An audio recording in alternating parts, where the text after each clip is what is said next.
Kamis malam Jumat tanggal 13 Februari ya, malam nisfu Sya'ban, namanya Lailatul Barat ya, malam Lailatul Furqan, malam pemisah nasib-nasib manusia. Kata Allah Subhanahu wa taala dalam Al-Qur'an, a'udzubillahi minasyaitonirrajim. Yamhullahu ma yasha'u wa yuthbit wa indahu ummul kitab. Allah Subhanahu wa taala menghapuskan apa yang telah tertulis di Lauhil Mahfuz atau menetapkannya. Apa yang telah tertulis dari nasib-nasib kita di Lauhil Mahfuz, ada yang ditulis, ada yang ditetapkan, ada yang dihapus.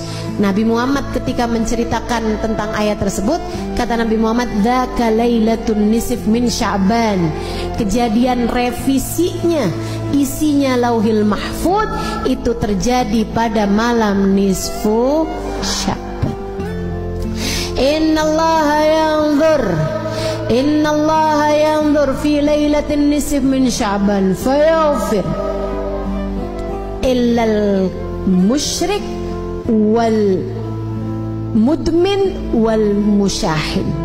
Kata Nabi Muhammad, Allah memandang hamba-hambanya pada malam nisfu Sya'ban, kemudian Allah mengampuni hamba-hambanya kecuali yang musyrik, kecuali yang pecandu minuman keras ataupun narkoba dan jenisnya. Mudah-mudahan Allah selamatkan keluarga kita semuanya dari hal-hal yang semacam ini insyaallah.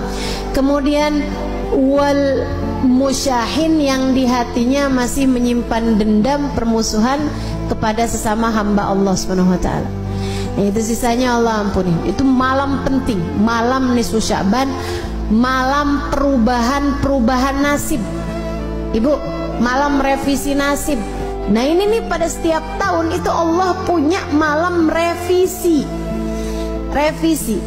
Jadi Allah Subhanahu wa taala ada yang netepin, ada hapusin apa yang telah tertulis di Lauhil Mahfuz dari nasib-nasib kita sekalian, dari rezeki kita, dari keadaan kita hidup di dunia nih. Kemudian lagi termasuk darinya adalah masalah kematian kita, husnul khatimah ataukah su'ul khatimah. Karenanya di malam nisfu Sya'ban kita diajarkan oleh para ulama-ulama kita untuk membaca Yasin 3 kali dengan niatannya masing-masing. Yasin yang pertama dengan niat Allah karuniakan umur yang berkah, umur yang panjang dalam taat pada Allah Subhanahu wa taala, umur yang panjang baiknya, umur yang panjang kebaikannya, umur yang panjang pahalanya.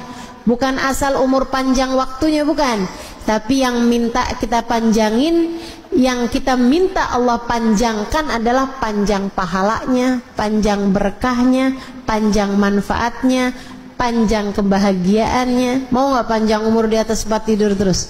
Nggak mau kita, nggak mau. Makanya kita minta pada Allah Subhanahu wa taala umur yang berkah, umur yang dalam taat pada Allah Subhanahu wa taala. Kemudian Yasin yang kedua kita minta sama Allah Subhanahu wa taala biar Allah karuniakan rezeki yang halal, yang thayyib, yang berkah, yang mencukupi kita, biar cukup semuanya. Lagi mau ngawinin anak ada rezekinya, lagi mau nyunatin ada rezekinya, lagi pengen ngasih anak-anak hadiah karena lulus sekolah ada rezekinya, mau ajak anak-anak jalan-jalan ada rezekinya. Itu tuh yang enak tuh, rezeki itu yang kayak gitu tuh, yang mencukupi, cukup gitu semuanya. Mau begini enak, mau ini enak, mau ini enak. Dan gak semua orang punya rezeki yang mencukupi. Kadang rezekinya banyak tapi kayak gak cukup aja gitu. Ada yang kayak gitu. Nah kita minta sama Allah tuh rezeki yang halal, yang thayyib, yang berkah, yang mencukupi kita sehingga nggak lagi tertarik merezekinya orang. Gitu udah cukup kok, alhamdulillah. Itu yang kita minta sama Allah Subhanahu wa taala. Juga rezeki-rezeki yang lain, karena rezeki itu bukan cuma urusan uang. Rezeki itu bukan cuma urusan harta, teman-teman. Kesolehan anak-anakmu itu adalah rezeki yang jauh lebih tinggi nilainya daripada sekedar rezeki harta. Betul nggak? Ibu-ibu sekalian saya muliakan, rezeki kesehatan menurutmu Enakan banyak duit tapi sakit, apa enakan sehat walaupun duitnya pas-pasan? Habis-habis sehat banyak duit ustazah, kan nggak jadi pilihan. Bagaimanapun kan tetap lebih enakan kesehatan. Jadi kesehatan itu rezeki lebih mahal daripada rezeki harta gitu. Nah, kita minta semuanya, mau Allah Subhanahu wa taala rezeki harta yang thayyib, yang berkah. Kita minta juga sama Allah rezeki kesehatan badan kita, keluarga kita, gitu kan ya. Kita minta juga sama Allah kesolehan diri kita, kesolehan keluarga kita, jadi ahli taat semuanya, jadi ahli ibadah semuanya, insya Allah. Kemudian Yasin yang ketiga, kita minta sama Allah Subhanahu wa taala ini yang paling penting dalam kehidupan kita, yaitu dengan niat semoga Allah karuniakan kepada kita kematian dalam husnul khatimah, biar mati di saat iman begitu kuat dalam hati kita. Kita minta pada Allah agar di saat ajal menjemput kita, kita dimatikan dengan membawa iman dan Islam, bawa cinta pada Allah, bawa cinta pada Rasulullah, membawa bekelan amal-amal soleh, dan membawa dosa-dosa yang telah diampuni Allah Subhanahu wa taala. Jadi pulang nggak pakai bawa dosa lagi, karena semua dosa-dosanya telah diampuni Allah Subhanahu wa taala. Itu yang kita minta pada Allah Subhanahu wa taala, itu yang kita harapkan dari Allah Subhanahu wa taala. Jadi nanti malam nisfu Sya'ban kerjakan apa yang tadi telah saya sampaikan, baca Yasin 3 kali. Habisnya nisfu Sya'ban, yang nggak biasa puasa sunnah nggak boleh lagi puasa sunnah.